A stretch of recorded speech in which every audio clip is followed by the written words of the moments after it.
It was the best of times, and it was I don't even know what kind of times those were in the 250 class. Just more chaos there. And we'll cover both angles in this race review of Monster Energy Supercross in Indianapolis.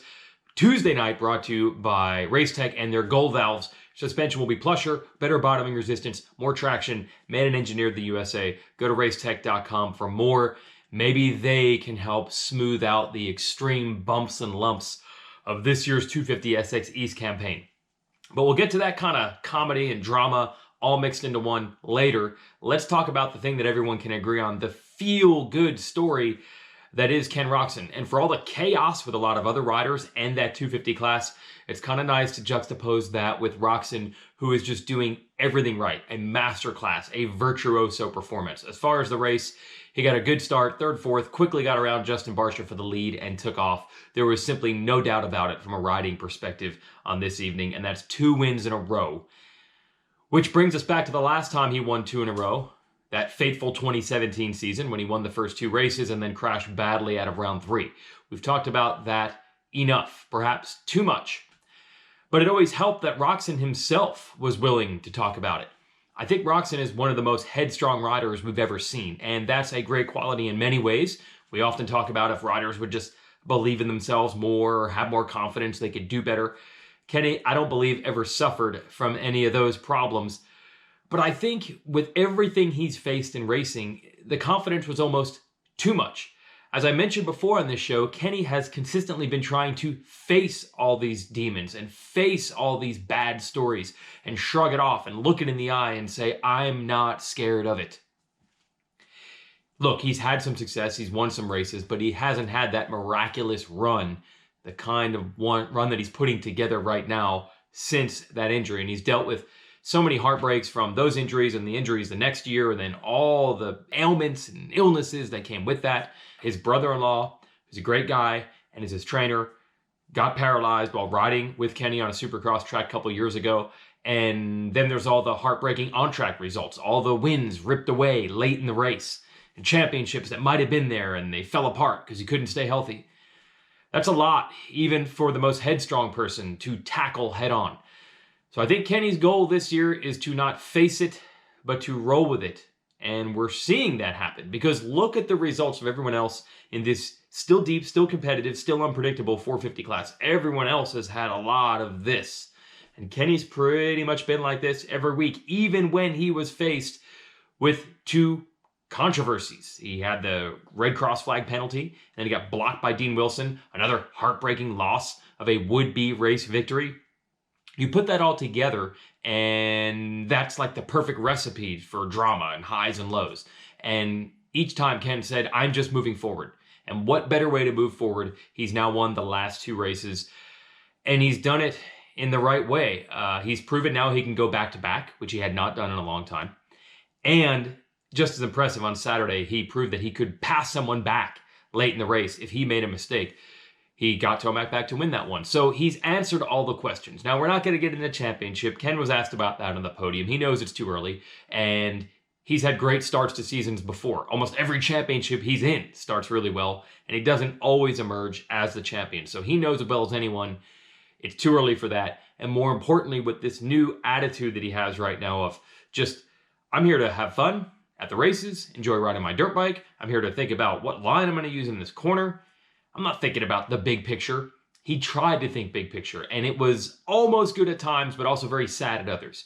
He's done with the this is great, and then it turns terrible. He's trying to stay right here in the middle. It's very impressive with what he's done. There's still, again, a lot of contenders that are still strong and healthy in this field. This is not a championship clincher by any means, but it was good. And it was good also to see someone else get back in that mix, because I've been teasing that idea that Roczen and Tomac and Webb were pulling away from the field. Justin Barcia needed a whole shot in the worst way. He didn't win the race. He didn't have anything for Roczen. But to get second and put himself back in the mix, and he held Tomac off down the stretch, man, he really needed to stem the tide of momentum. And for Barcia, so much of it comes down to starts. He's so hard to pass. And it's a simple recipe for the majority of his career. When Barcia has been successful, it's been pretty simple. Get good starts, fight like hell. He was able to do that tonight. That really helped him in the points and the momentum. Tomac's fine. Again, you can't criticize a guy who we've criticized for having the bad race before.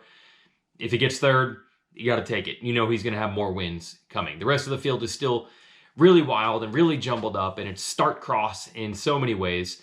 But Webb, that wasn't promising. It was a bad start again. He was able to pass Aaron Plessinger on the last lap and grind out a fourth, so he's still there in points. Something interesting we saw was a photo of Webb and his mechanic write the words "red plate" on his pit board and then lay it next to his motorcycle as he and Roczen were pulling into staging. Webb's already trying those mind games. I love it, man. I think it's awesome, but it didn't work for him on this night. Right now, Roczen's in a great space. But even he knows there's going to be rough times to come because anything can happen in racing, and Roczen has faced that before, and now he's just trying to roll with it. And now we roll onto the other side of the sport, which is the completely chaotic and out of control 250 class. There is one constant, and that is Colt Nichols winning races 3 in a row now for Colt and beginning to open up a points lead. But even this race win wasn't without some drama. So where do we even start with this 250 class? Do we go all the way back to the likes of Austin Forkner and RJ Hampshire and contenders like that going out with injuries? Or do we just start today where Jet Lawrence had a huge crash in the whoops in practice, had a bloody nose, then had a huge crash early in his heat race, still managed to ride the LCQ, wounded shoulder. The legend of Jet Lawrence is growing, but they weren't able to script the perfect ending this time. He chose not to race the main event. And then there comes the controversy because Mitchell Oldenburg ended up getting his gate in the main. Oldenburg crashed violently when his bike locked up in his heat race. And when he went to the LCQ, apparently he was told he could not race because I guess the officials thought he was bringing in a new frame, which is not legal. You have to race on the frame that you teched the day with. And that's actually designed to help the team save money. So you don't have to build 2 race bikes for every race. Then they realized they made a mistake and they said, we'll let you line up on the second row of the main. And then when Lawrence decided he couldn't race, they let him move to the front row. So Oldenburg got in without qualifying to the heat or the LCQ. That's got people really angry. Shout out to Bobby Piazza, who got 5th and didn't get into the main.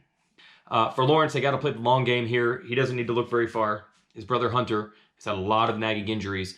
Maybe he could have gutted out a 10th or something not great in the main with a bad shoulder.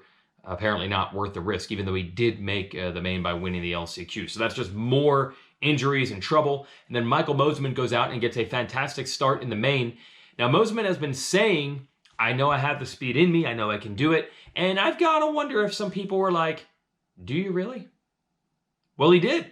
He was actually pulling away from Nichols early, had the lead up to 3 seconds, and then the chaos that is 250 SX East this year struck when Max Miller went down in a rhythm lane, and he was going to get hit one way or another. Excellent job by Mosiman to not make it horrible. He still tagged Miller pretty good, so Hope Miller, as a rookie, is okay. He didn't finish the race, but it cost Mosiman the lead, and then he said his line choice started to go out of style as the track itself changed style, and then Nichols had it. Craig was eventually able to get around Mosiman. So who knows? It could have been a huge, huge career first breakthrough win for Mosiman. It looked promising for a while.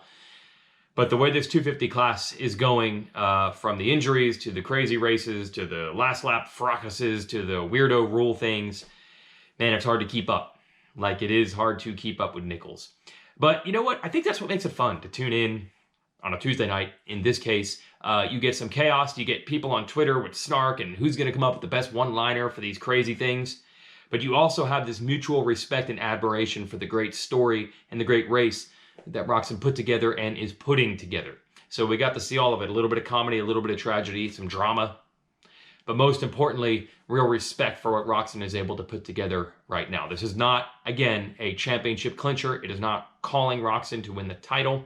But he's certainly in a better space than he ever has been since that 2017 injury. Maybe we were too quick on the draw.